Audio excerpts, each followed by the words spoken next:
안녕하세요. 2주차 강의 시작하겠습니다. 지난 시간에는 연구를 어떻게 읽고 어떻게 분석하는지에 대해서 함께 배워봤어요. 연구에 어떻게 접근해야 하고 연구를 처음부터 끝까지 읽는 게 아니라 어떠한 기준으로 선별하고 무엇을 봐야 하는지에 대한 이야기였죠. 그런데 오늘은 본격적으로 강의를 시작하기에 앞서서 여러분들에게 당부드리고 싶은 말씀이 있어요. 반드시 비판적으로 사고하시라고 당부드리고 싶어요. 앞으로 임상에서 배우게 되는 모든 지식부터 심지어 이 강의를 진행하는 저의 이야기조차 말이죠. 제가 틀렸다고 지적하고 반론을 제시해도 좋습니다. 비판적으로 사고하시고 의심하시고 가능하다면 직접 검증해 보시기까지 하신다면 너무 좋을 것 같아요. 이것이 바로 이 강의의 목적이자 핵심이라는 것만 이해하신다면 저는 충분히 만족스러울 것 같아요. 여기서 더 안 해도 돼요. 장난이고요. 물론 저 또한 여러분들에게 이야기를 하기 위해서 가능한 검증된 근거 위에서 정보를 전달하기 위해 노력하겠지만 완전히 검증된 이야기만 하기에는 임상적으로 할 수 있는 이야기들이 극히 제한될 거예요. 그러다 보니 제 주장과 이야기는 저의 주관적인 해석과 의의가 반영될 수밖에 없다는 점 인지하고 출발해 보도록 할게요. 지금부터 본격적으로 근본적인 이야기부터 강의를 시작해 볼까 합니다. 여러분들은 물리치료사란 무엇이라고 생각하시나요? 저는 개인적으로 물리치료사란 건강, 다시 말해 웰빙, 그러니까 잘 지내도록 안녕하도록 돕는 사람이라고 생각합니다. 이 관점은 저 혼자만의 생각은 아닌 것 같아요. 국제적인 정의를 보자면 월드 피지오테라피에서는 물리치료사를 이렇게 정의하고 있습니다. 물리치료사란 무엇인가? 물리치료사는 국가에 따라 서로 다른 명칭을 가지고 있다. 많은 국가에서 물리치료사는 피지컬 테라피스트로 불리며 일부 국가에서는 키네지올로지스트와 같이 물리치료사를 지칭하는 고유한 명칭을 사용하기도 한다. 그러나 이들은 모두 동일한 전문 직업군에 속한다. 물리치료사는 사람들의 최대한의 움직임과 기능적 능력을 발달시키고 유지하며 회복시키는 서비스를 제공한다. 물리치료는 노화, 손상, 질병, 장애, 각종 상태 또는 환경적 요인으로 인해 움직임과 기능이 위협받는 경우 전 생애 주기에 걸쳐 사람들을 돕는다. 물리치료사는 신체적, 심리적, 정서적, 사회적 웰빙을 포괄적으로 고려하여 사람들의 삶의 질을 극대화하도록 돕는다. 또 물리치료사는 건강 증진, 질병 예방, 치료, 중재, 재활의 영역에서 활동한다. 물리치료사는 전문직으로서 다음과 같은 역할을 수행할 수 있는 자격과 책임을 가진다. 환자 또는 특정 대상 집단의 요구에 대한 포괄적인 검사 및 평가를 수행한다. 평가 결과를 바탕으로 환자에 대한 임상적 판단을 내린다. 진단, 예후, 치료 계획을 수립한다.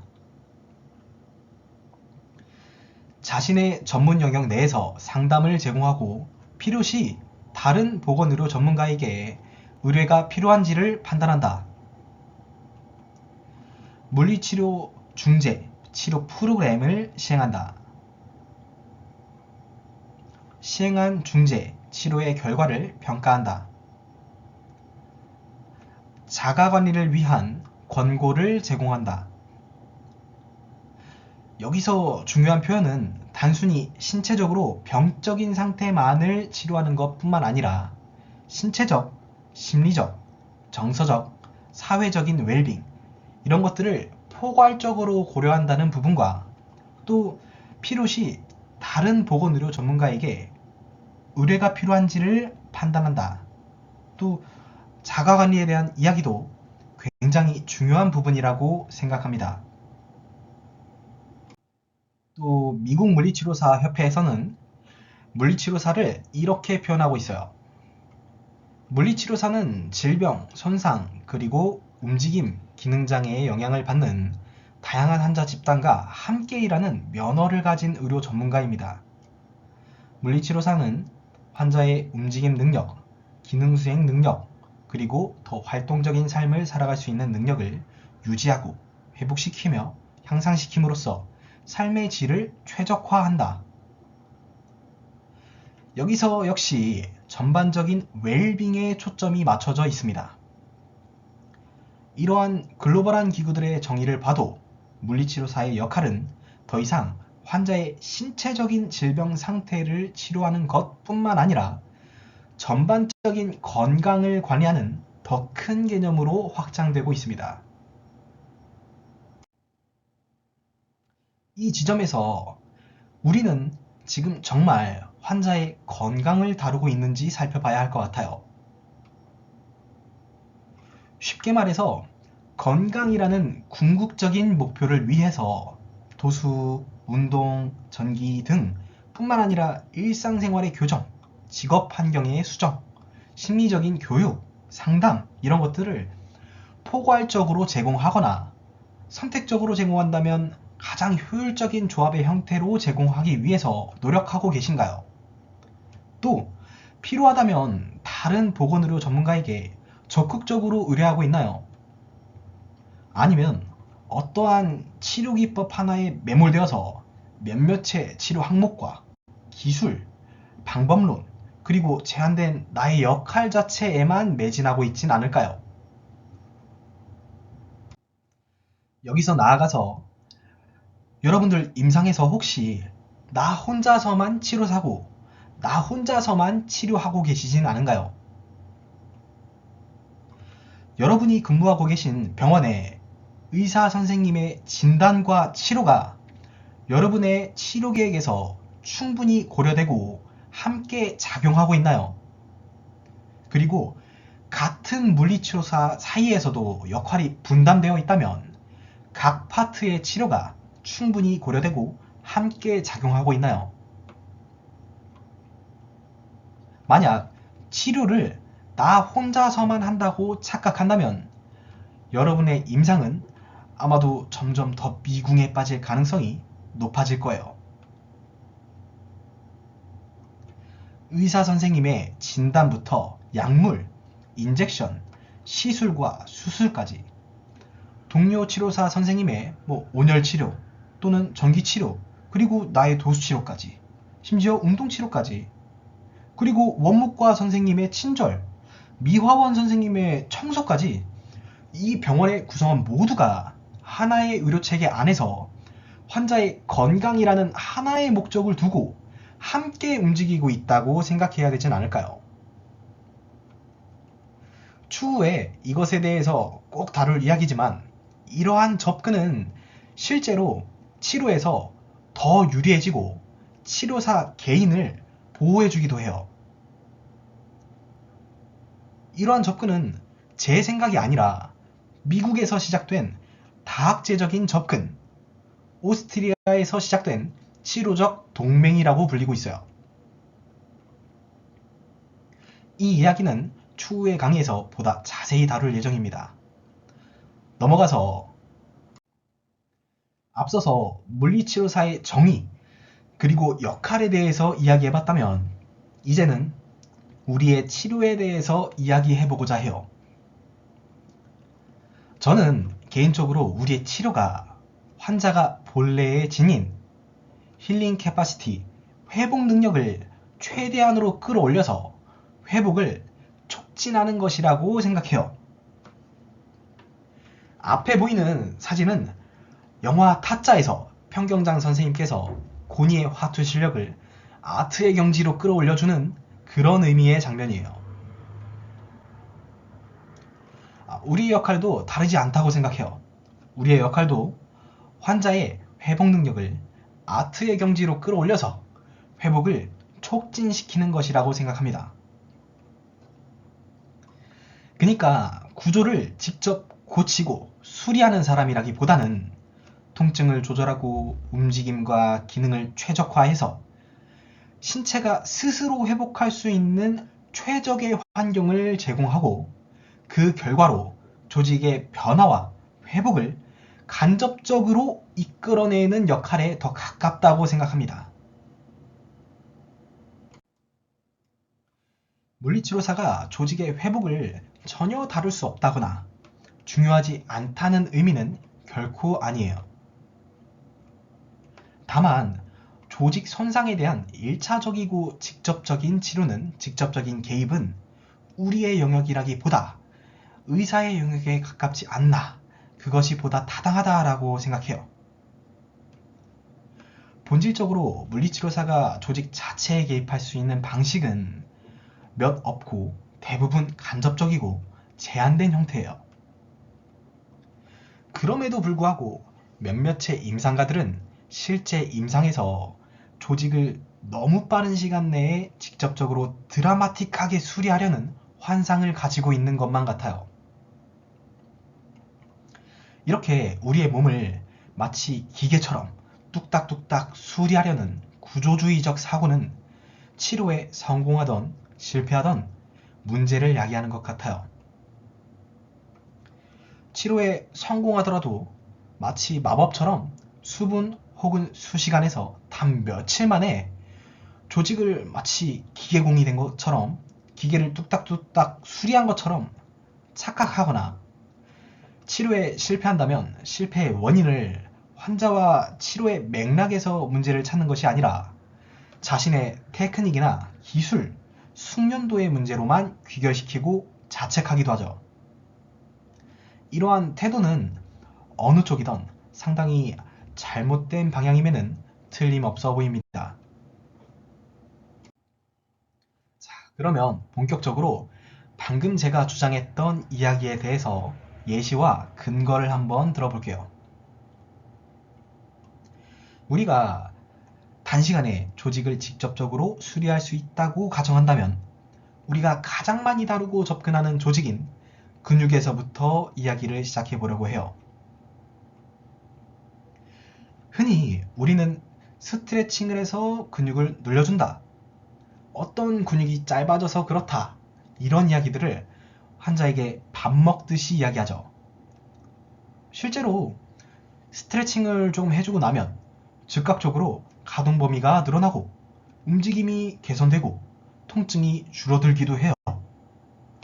그렇다면 이러한 효과들이 근육이 정말 조직적으로 늘어나서 일어난 결과일까요? 먼저 호주의 물리치료사이자 남호주대학교 소속 연구자이신 잉그렌 선생님께서 2025년에 스포츠 메디신에 투고한 체계적 운동 고찰 및 메타 분석 연구를 하나 같이 볼게요. 먼저 이 연구에서 확인한 핵심 결과는 다음과 같아요.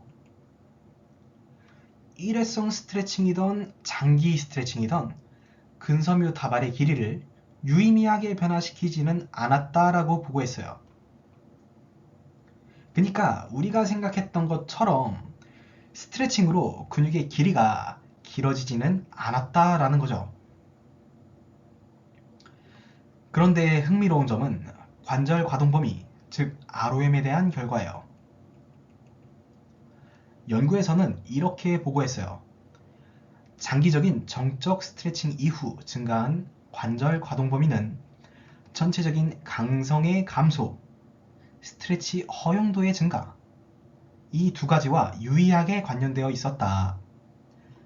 그러니까 장기적인 관절 가동 범위의 증가는 근건 단위의 기계적 특성 변화와 함께 스트레칭 과정에서 느껴지는 불편감, 다시 말해 통증을 견딜 수 있는 능력이 증가했기 때문이라는 거예요.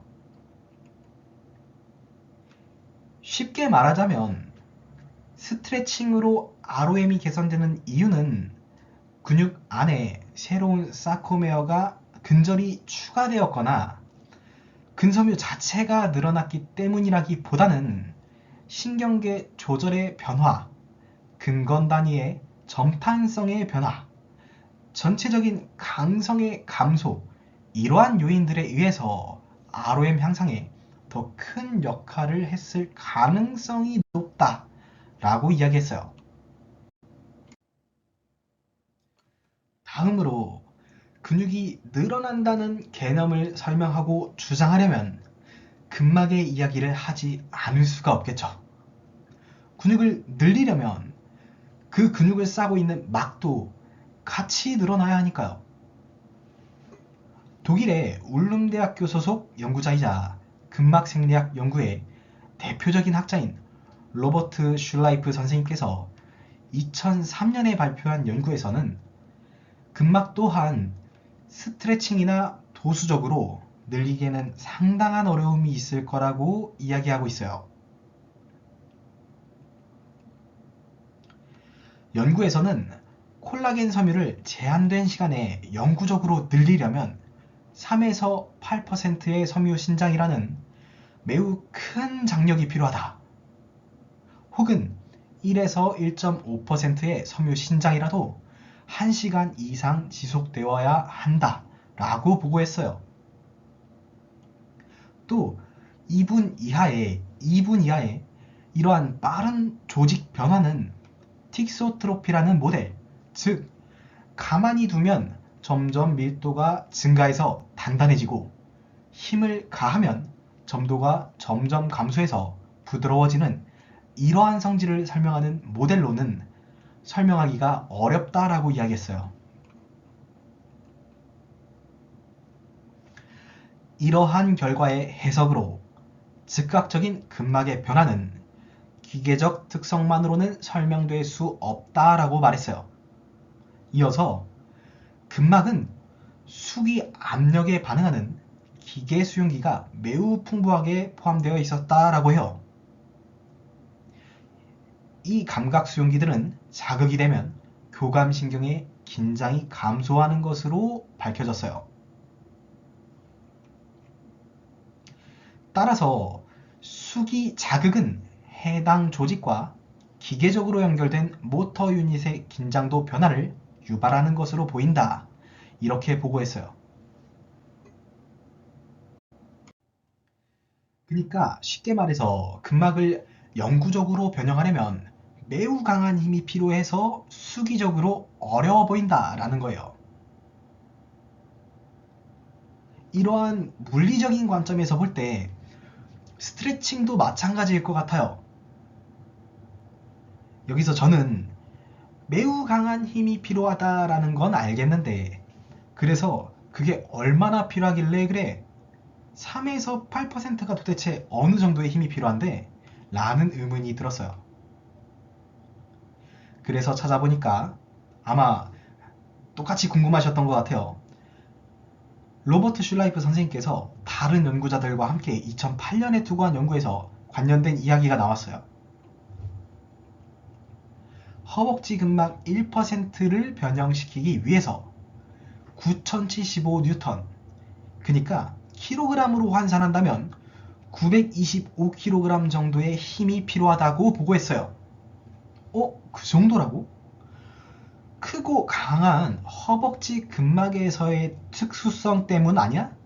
라는 생각이 들어서 다른 근막의 경우도 찾아봤어요. 발바닥 근막 역시 1%의 변형을 일으키기 위해서는 4515N, 그러니까 424kg 정도의 힘이 필요했다고 보고했어요. 하지만 모든 근막에서 이렇게 큰 힘이 필요했던 것만은 아니에요. 코 주변에 얇은 근막 정도는 수기적으로 압박했을 때 9%의 압축, 6%의 전단이 발생 가능했다고 보고했어요. 그러니까 임상적으로 의미 있을 만큼 대부분의 근막은 영구적으로 변형하는 것 자체가 도수적으로 인간의 힘으로 거의 불가능했다라고 볼 수 있겠죠.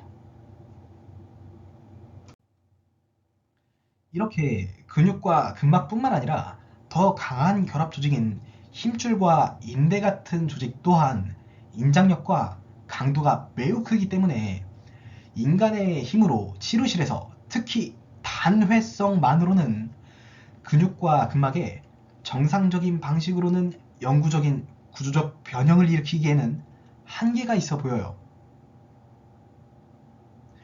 이런 결과는 마이오파셜 릴리즈나 스트레칭의 효과가 없다는 건 아니에요.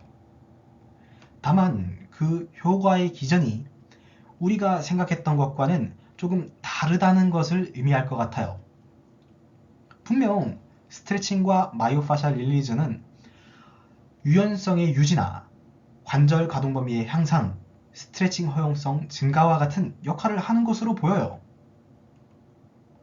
하지만 단순히 스트레칭이나 도수적 조작과 같이 기계적인 방식으로 구조 자체의 조직 길이 증가를 주장하는 것은 타당하지 않아 보여요. 만약 조직 변화가 일어난다면 그것은 마치 물이 바위를 뚫듯 치료실뿐만 아니라 일상 혹은 훈련과 같이 상당한 장시간의 그리고 고용량의 반복적인 자극과 부하, 적절한 회복과 영양, 특히 성장기와 같은 여러 조건들이 충족된 상태에서 장기간의 결과일 가능성이 높다고 보여져요.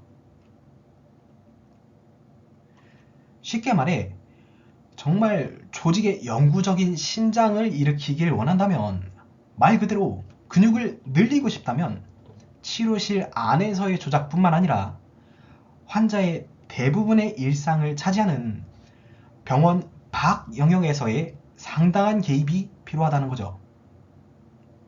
물론 치료실 안에서의 조작으로 나타난 효과가 의미가 없다는 것은 절대 아니지만 조직의 구조적 변형, 그러니까 늘린다라고 이야기하기에는 조금 타당해 보이진 않아요. 어떠신가요?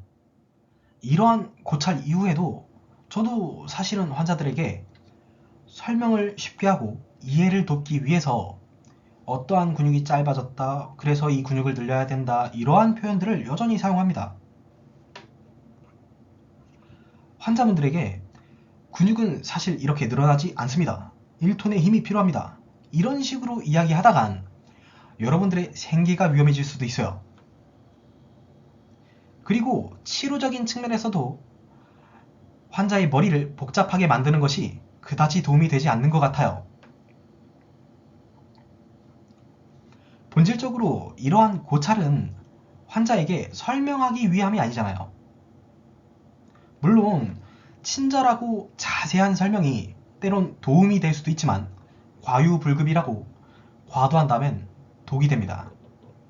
이것이 어쩌면 그냥 나의 지적인 허영심에서 시작되는 단순한 지식 뽐내기 시간이 될 수도 있어요.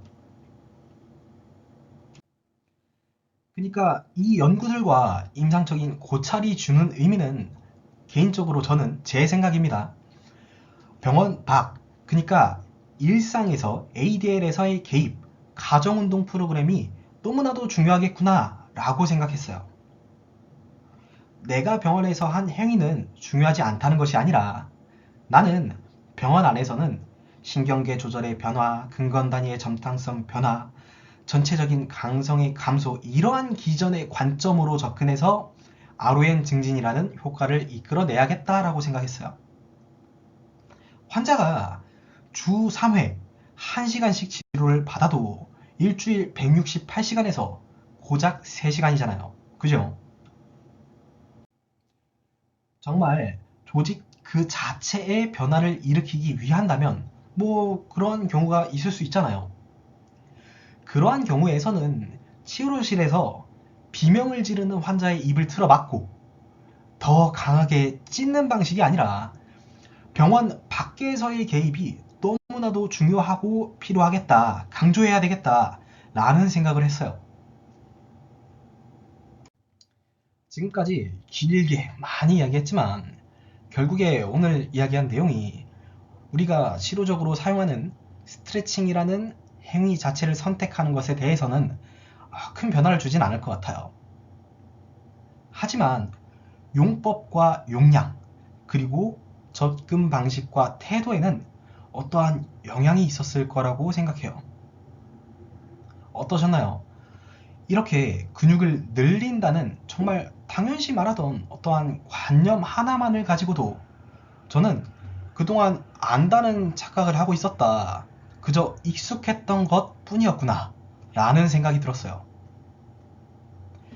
이렇게 우리가 안다고 생각하는 것들, 어쩌면 당연하다고 생각하고 사용했던 것들에 대해서 다시 한번 고찰해보는 계기가 되었으면 좋을 것 같습니다. 오늘도 우리는 하나의 근거를 쌓았습니다. 4강 여기서 마무리하도록 하겠습니다. 들어주셔서 감사합니다.